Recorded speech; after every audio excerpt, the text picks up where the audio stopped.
Hello बच्चों, matric वाला YouTube channel पर आपका फिर से स्वागत है। आशा करता हूं कि आप लोग स्वस्थ होंगे और अपने पढ़ाई को बहुत ही अच्छे तरीके से कर रहे होंगे। आज के इस वीडियो लेक्चर में हम लोग रसायन शास्त्र के दूसरे चैप्टर अम्ल, भस्म और लवण के बारे में पढ़ने वाले हैं। आज के इस वीडियो लेक्चर में हम लोग जो टॉपिक पढ़ने वाले हैं वो है अम्ल, यानी अम्ल के बारे में जितने भी टॉपिक है उन सभी को पढ़ने वाले हैं। यदि आप इस वीडियो को अच्छे तरीके से देख लेते हैं तो अम्ल से संबंधित जो भी प्रश्न होंगे वो आपको परीक्षा में नहीं छूटेंगे। तो आइए वीडियो को शुरू करते हैं। वीडियो को शुरू करने से पहले आपसे एक छोटा सा प्यारा सा रिक्वेस्ट है कि आप हमारे चैनल को सब्सक्राइब कर दें, वीडियो को लाइक कर दें और अपने सभी दोस्तों में इसे क्या कर दें, शेयर कर दें। तो आज का हमारा पहला टॉपिक है अम्ल। तो अम्ल क्या होता है? तो अम्ल वह पदार्थ है जो स्वाद में क्या होता है, खट्टा होता है और नीले लिटमस पत्र को क्या कर देता है, लाल कर देता है। बहुत ही आसान तरीका से इसका क्या दिया गया है, परिभाषा दिया गया है। अम्ल क्या है? अम्ल वह पदार्थ है जो स्वाद में खट्टा होता है तथा नीले लिटमस पत्र को लाल कर देता है, वही हमारा क्या है, अम्ल कहलाता है। आर्हेनियस के अनुसार अम्ल के एक अन्य तरीका से परिभाषा दिया गया है।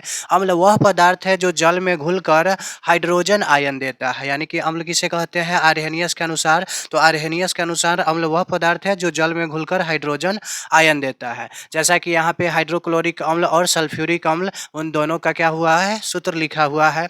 अब है हमारा अम्ल के गुण। तो अम्ल के जो 3 गुण है वो परिभाषा में ही आपको दिया गया है। तो पहला है अम्ल स्वाद में खट्टा होता है, वही बात हमने लिखा है कि अम्ल क्या होता है, स्वाद में खट्टा होता है। दूसरा गुण, यह नीले लिटमस पत्र को क्या कर देता है, लाल कर देता है, यह भी आपको परिभाषा में है, उसी को हमने लिखा भी है। अब है तीसरा, यह जल में घुलकर हाइड्रोजन आयन देता है। तो आर्हेनियस के अनुसार यह भी आपको दिया गया है। अब है इसका पीएच मान 7 से कम होता है, यानी कि अम्ल का पीएच मान क्या होता है, 7 से कम होता है। अब प्रश्न आपको यहाँ पे इस प्रकार बनेगा, कोई वस्तु का पीएच मान 7 से कम है, वह वस्तु है अम्ल, क्षार, लवण, इनमें से कोई नहीं। तो आंसर हमारा हो जाएगा अम्ल। एक वस्तु का पीएच मान 3 है, एक वस्तु का पीएच मान 3 है, तो इसकी प्राकृतिक क्या होगी, अम्लीय, क्षारीय या लवणीय? तो आंसर हो जाएगा हमारा अम्लीय, यानी कि अम्ल का पीएच मान 7 से कम होता है। 7 से कम होगा तो वो हमारा क्या हो जाएगा, अम्ल।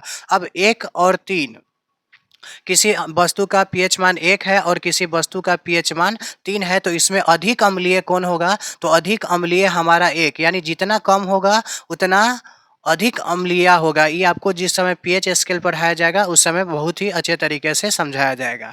अगला है शक्ति के आधार पर अम्ल के प्रकार। तो शक्ति के आधार पर, अच्छा एक वो पॉइंट छूट गया है, यह धातु से अभिक्रिया करके हाइड्रोजन गैस देता है। अम्ल क्या करता है, धातु से अभिक्रिया करने के बाद हाइड्रोजन गैस देता है। अगला पॉइंट है हमारा शक्ति के आधार पर अम्ल के प्रकार। अम्ल के 2 प्रकार से बांटा गया है, एक शक्ति के आधार पर और एक मात्रा के आधार पर। तो शक्ति के आधार पर भी 2 प्रकार के अम्ल होते हैं और मात्रा के आधार पर भी 2 प्रकार के अम्ल होते हैं। तो शक्ति के आधार पर कौन होते हैं, प्रबल अम्ल और दुर्बल अम्ल, और मात्रा के आधार पर क्या होते हैं, सांद्र अम्ल और तनु अम्ल।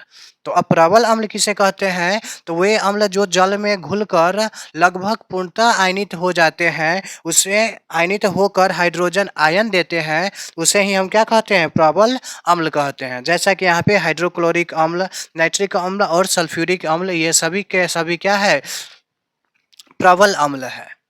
अब दुर्बल अम्ल किसे कहते हैं? वे अम्ल जो जल में घुलकर सिर्फ आंशिक रूप से कहने के मतलब कम, यानी पूरा नहीं, थोड़ा कम आंशिक रूप से आयनित होते हैं, उसे क्या कहते हैं, दुर्बल अम्ल कहते हैं। जैसा कि यहाँ पे आपको उदाहरण दिया गया है H2CO3। उसी तरह है अम्ल की मात्रा के आधार पर अम्ल कितने प्रकार के होते हैं? तो अम्ल की मात्रा के आधार पर भी अम्ल 2 प्रकार के होते हैं, सांद्र अम्ल और तनु अम्ल। जब विलयन में अम्ल की मात्रा अधिक होती है तो उसे हम सांद्र अम्ल कहते हैं, और इसी के उल्टा जब विलयन में अम्ल की मात्रा कम होती है तो उसे हम क्या कहते हैं, तनु अम्ल कहते हैं। अब हमारा है पदार्थ में पाए जाने वाले अम्ल। तो ये बहुत बहुत प्रकार के थे, इसलिए इसे आपको स्क्रीन रिकॉर्डिंग बताया जाएगा। आप इसका एक बार स्क्रीनशॉट ले लें और जो पदार्थ में पाए जाने वाले अम्ल है उसका भी रोक कर आप क्या कर लें, स्क्रीनशॉट ले लें। अब हमारा टॉपिक है पदार्थ में पाए जाने वाले अम्ल यानी कि पदार्थ में कौन-कौन से अम्ल पाए जाते हैं उसके बारे में। तो हमारा है संतरा, तो संतरा में या नींबू के रस में कौन-सा अम्ल पाया जाता है? तो सिट्रिक अम्ल पाया जाता है।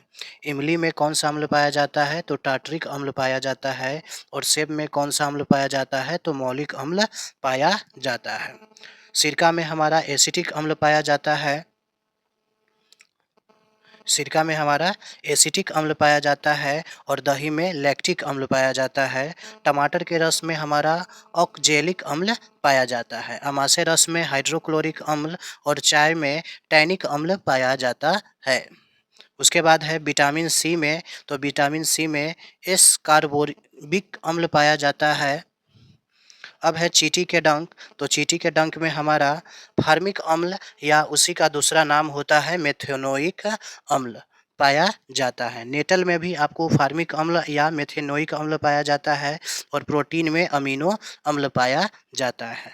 फिनॉल में कार्बोलिक अम्ल, बैटरी में सल्फ्यूरिक अम्ल, खाद्य एवं विस्फोटक में नाइट्रिक अम्ल पाया जाता है।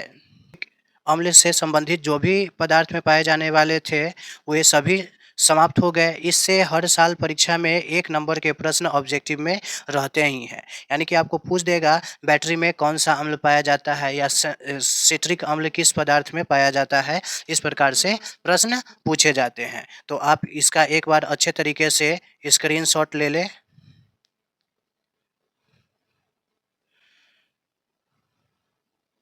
आशा करता हूँ कि आपको आज तक अभी तक बताया गया सभी टॉपिक अच्छे तरीके से समझ में आया होगा। तो आप चैनल को सब्सक्राइब कर दें, वीडियो को लाइक कर दें और अपने सभी दोस्तों में भी इसे अच्छे तरीके से शेयर करें और उन्हें भी कहें चैनल को सब्सक्राइब और वीडियो को लाइक करने के लिए। इसी के साथ मैं आपसे विदा लेना चाहता हूँ। धन्यवाद।